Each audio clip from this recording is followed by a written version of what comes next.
तो hello everyone, couriers में आप सभी का स्वागत है। आज के इस वीडियो लेक्चर सीरीज जिसका नाम हमने फीचर इम्प्लीमेंटेशन यूआई रखा है। इस इम्प्लीमेंटेशन में हम सीखेंगे कि आज नेविगेशन ड्राइवर को हम किस तरह से इम्प्लीमेंट और यूज करेंगे अपनी एप्लीकेशन में, और किस तरह से हम उसका इम्प्लीमेंटेशन करेंगे।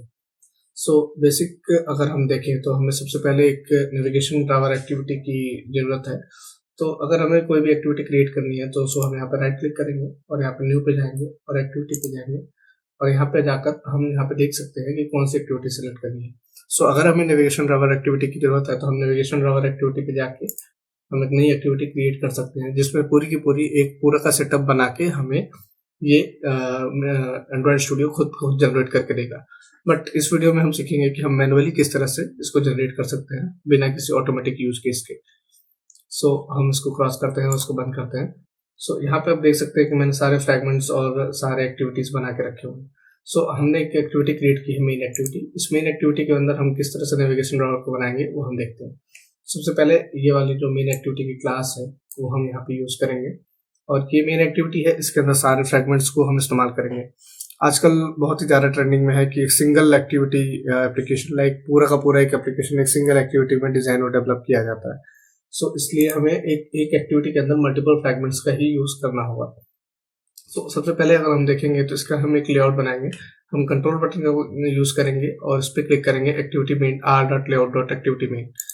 जैसे हम इस पे गए तो हम यहाँ पे देख सकते हैं हमारे पास एक फ्रेम लेआउट है। ये फ्रेम लेआउट बेसिकली फ्रेगमेंट का एक कंटेनर है। जो भी फ्रेगमेंट हम बनाएंगे वो इस स्क्रीन पे डिवाइड होगा, और अगर उसके बाद हमने एक नेविगेशन व्यू का यूज किया हुआ है।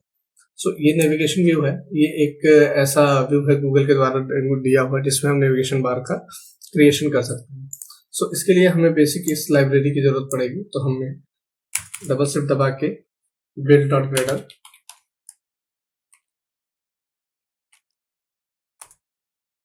अगर आप यहाँ पे देखेंगे तो हमने बेसिक मटेरियल यहाँ पे यूज किया हुआ है। यही वो लाइब्रेरी है जिसके अंदर से हमें वो चीजें मिलेंगी।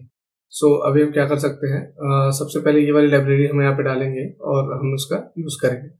जैसे हम ये नेविगेशन व्यू बनाएंगे तो एक यहाँ पे एप्लीकेशन हमारे पास ये बन के रेडी हो जाएगा। इस व्यू के अंदर ही हमारा पूरा पूरा ड्राइवर होगा। इसमें हम देख सकते हैं सबसे पहले तो इसके अंदर मेनू आइटम क्या क्या होंगे वो इसमें हमें ऐड करने की जरूरत है app.menu के अंदर। मेनू ड्राइवर क्या है, ये सारे वो आइटम्स है जो उस लिस्ट में नजर आएंगे, अबाउट मी, रिसाइकलर 1, रिसाइकलर 2। उसके बाद अगर हम यहाँ पे जाते हैं और यहाँ पे चेक करते हैं तो नैव हेडर, जो कि मैंने बोला था पिछले वीडियो में हेडर क्या होता है। ये हेडर बेसिकली हम इस तरह से क्रिएट कर सकते हैं। इसके अंदर हम एक आइकन डाल सकते हैं जो कि प्रोफाइल पिक्चर का काम कर सकते हैं, या फिर कुछ भी हम अपने हिसाब से एक नेविगेशन हेडर भी बना सकते हैं। बेसिक वो कैसा दिखाई देगा अगर हम इस ग्रेविटी को हटाते हैं यहाँ से, आप देख सकते हैं कि इसके आगे हमारा पूरा का पूरा ये नेविगेशन ड्राइवर ऐसे दिखाई देगा। अगर हम इसको कंट्रोल Z करते हैं तो आप देख सकते हैं कि ये हाइड हो गया है। किस तरह से दिखाई देगा वो हमें यहाँ पे ऐसे देख सकते हैं। बेसिक अगर हम इसको हटाते हैं हमें फिर से ये ऐसे के ऐसे ही यहाँ पे दिखेगा। ये पूरी आधी स्क्रीन को कवर करेगी। चूंकि ये नेविगेशन ड्राइवर है तो इसका हम इस्तेमाल ऐसे ही कर सकते हैं। ये चीज हमें एप्लीकेशन के अंदर देखने को मिलती है। एक बार मैं एप्लीकेशन को रन करता हूँ और इसको इम्प्लीमेंटेशन को मैं दिखाता हूँ यूआई बेसिकली काम किस तरह करता है। अगर हम इस पर क्लिक करें तो यहाँ पे हमारा एमुलेटर स्टार्ट हो रहा है। आप देख सकते हैं यहाँ पे जब भी हम उसमें बिल्ड में क्लिक करके देख सकते हैं कि कोई एरर या फिर कुछ और भी इशू तो नहीं आ रहा है। अगर कुछ भी हमारे मतलब हमारे इसमें प्रॉब्लम होगी तो यहाँ पे शो करेगा। एप्लीकेशन हम देख रहे हैं बिल्ड हो रहा है। ये बेसिकली सिस्टम से सिस्टम डिपेंड करता है। यहाँ पे एमुलेटर हमारा ऑन हो चुका है।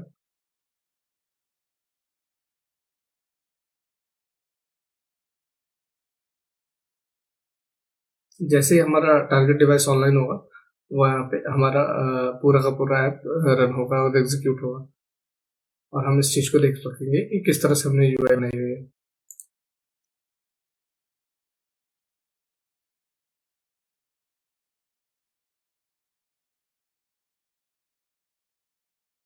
देखिए ऐप हमारा रन हो चुका है।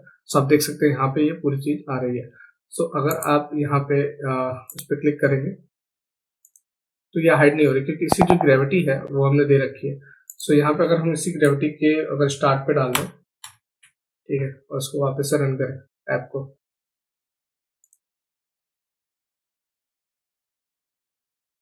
सो यही चीज नेविगेशन ड्रॉवर में प्रॉपरली वर्क करने लगेगी, क्योंकि इसकी ग्रेविटी अगर हमने स्टार्ट में दे दिया, यानी जो इसकी ग्रेविटी है वो स्टार्टिंग के स्क्रीन के स्टार्टिंग में जुड़ चुकी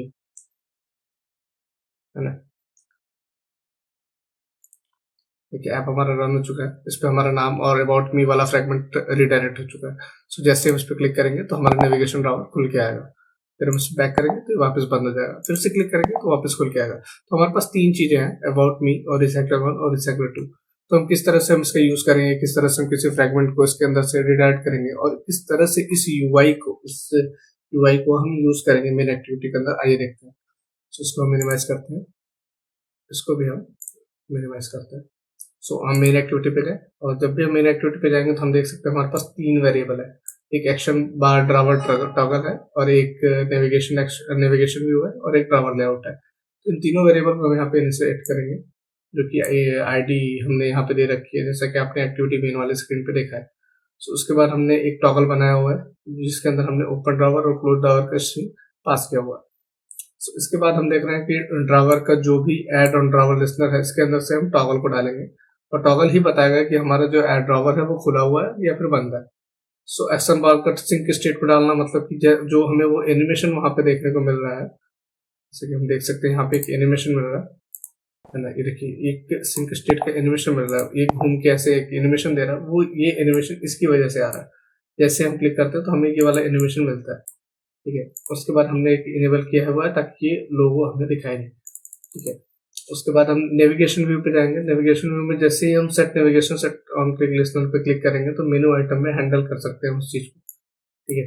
उसके बाद हम एक रिप्लेस फ्रेगमेंट नाम का एक मेथड बनाए हैं, इस रिप्लेस फ्रेगमेंट मेथड को हम हर एक आइटम पे क्लिक पे कॉल करेंगे। सो देखिए हमारे पास ये तीन चीजें हैं। हमने एक ऑप्शन से आइटम सेलेक्टेड नाम का मेथड को ओवरराइड किया हुआ है, जो कि ऐप कॉम्पैक्ट एक्टिविटी का एक फंक्शन है। सो इसके अंदर हम देखेंगे तो एक और भी चीज है जो हमने वो किया हुआ है, इसको हमने ओवरराइड करने के बाद हम देख सकते हैं कि जब भी हम होम पे करते हैं, होम पे बटन पे क्लिक करते हैं, तो बेसिकली क्या होता है कि ये एक आइटम जो है वो यहाँ पे स्टार्ट होता है और क्लोज होता है। अगर ड्रावर ओपन है तो इसकी ग्रेविटी स्टार्ट कर दो, और अगर खुला हुआ है तो उसको बंद कर दो। सो अगर खुला हुआ है यानी अगर ड्रावर ओपन है तो ये वाली लाइन एग्जीक्यूट होती है और ड्रावर को क्लोज कर देती है। उसकी ग्रेविटी जो है, जो कि हमने पिछले मेन एक्टिविटी में सेट की हुई है, वो कि उसको हम वापस स्टार्ट पे सेट कर देते हैं और इसको हम क्लोज कर देते हैं। उसकी ग्रेविटी हम बेसिकली डिसाइड कर लेते हैं। उसके बाद अगर ये ओपन नहीं है या फिर क्लोज है तो ये एल्स कंडीशन में आती है और ये वाली चीज रन होती है और ड्रावर को बंद कर देती है। सो ये जो चीज है वो यहाँ पे एग्जीक्यूट होती है ऐसे। सो अब हम इस चीज को हैंडल कैसे करते हैं, तो बेसिकली इसको हम हैंडल करते हैं आइटम क्लिक वाले मेथड को ओवरराइड करके, ठीक है। सो इस फंक्शन के अंदर हम एक मेनू आइटम को पास करते हैं। जब भी मेनू आइटम की आईडी मिलती है तो हम ये रिप्लेस फ्रेगमेंट वाले मेथड को कॉल करते हैं। सो बेसिकली रिप्लेस फ्रेगमेंट क्या करता है कि जो भी फ्रेगमेंट हम यहाँ से पास करते हैं वो इस फ्रेगमेंट को यहाँ पे पास करके उसके ऊपर दूसरे फ्रेगमेंट को चढ़ा देता है, ठीक है। सो अगर आप देखेंगे कि जैसे रिप्लेस फ्रेगमेंट कैसे किस तरह से काम करता है, जैसे मान लो हमने इस पर क्लिक किया, ठीक है, तो हमारा ये वाला कोड एग्जीक्यूट हुआ और इसको वापस से खुला। अब इसके नेविगेशन आइटम सिलेक्टेड लिसनर के अंदर से हम इसको मेनू आइटम्स को सेंड कर रहे हैं। ये एक मेनू आइटम है, अबाउट मी, रिसाइकलर 1 और रिसाइकलर 2। हमारे पास तीन आइटम है और यहाँ पे जब भी उसके अंदर हमने ये मेथड कॉल किया हुआ है, ठीक है। अब इस मेथड के अंदर हमने पास किया हुआ मेनू का आइटम, जो भी मेनू आइटम हम पास करेंगे, जैसे अबाउट मी पास करेंगे तो अबाउट मी वाला आइटम कॉल होगा और ये वाला मेथड चलेगा, और अगर ये करेंगे तो ये चलेगा, और अगर ये चलेंगे तो ये चलेगा। सो बेसिकली इसमें क्या कर रहे हैं, रिसाइकलर 2 पे हम एक एक्टिविटी को ओपन कर रहे हैं, मूवी रिसाइकलर नाम की, और उसके बाद हम दूसरे फ्रेगमेंट को भी ओपन कर रहे हैं। सो जैसे हम अबाउट मी पे क्लिक करते हैं तो अबाउट मी वाला फ्रेगमेंट खुल जाता है, और जब भी हम रिसाइकलर 1 के फ्रेगमेंट पे क्लिक करते हैं तो रिसाइकलर 1 वाला फ्रेगमेंट खुल जाता है। और जैसे ही हम रिसाइकलर 2 पे क्लिक करते हैं तो हम देख सकते हैं कि एक नई एक्टिविटी खुलेगी और इस स्क्रीन से हम दूसरे स्क्रीन पे रिडायरेक्ट हो जाएंगे। ये देखिए, तो हम दूसरे एक्टिविटी पे रिडायरेक्ट हो चुके हैं जिसपे सॉर्टिंग वाला लॉजिक हमने लिख रखा है। सो इस तरह से एक नेविगेशन ड्रावर काम करता है। और यहाँ पे और भी चीज आप देख सकते हैं, ये देखिए यहाँ पे कुछ मेनू है और कुछ हेडर्स भी हमने बना रखे हैं। जो भी आइटम हम यूज कर रहे हैं बेसिक वो इसके अंदर हमने लिख रखा है, ये मेनू आइटम्स है और ये नेविगेशन हेडर है। इसको हम बेसिकली नैव हेड के अंदर कॉपी करके रखते हैं। सो इस तरह से हम किसी भी नेविगेशन ड्रावर को इस्तेमाल या फिर यूज कर सकते हैं अपने मेन एक्टिविटी के अंदर। सो अगर आपको भी नेविगेशन ड्रावर में कोई डाउट है या फिर आप भी कोई प्रोजेक्ट कर रहे हैं नेविगेशन ड्रावर के अकॉर्डिंग, सो आप हमसे कांटेक्ट कर सकते हैं अगर आपको किसी भी मदद की जरूरत हो तो। सो बेसिकली आज के इस वीडियो में इतना ही। धन्यवाद।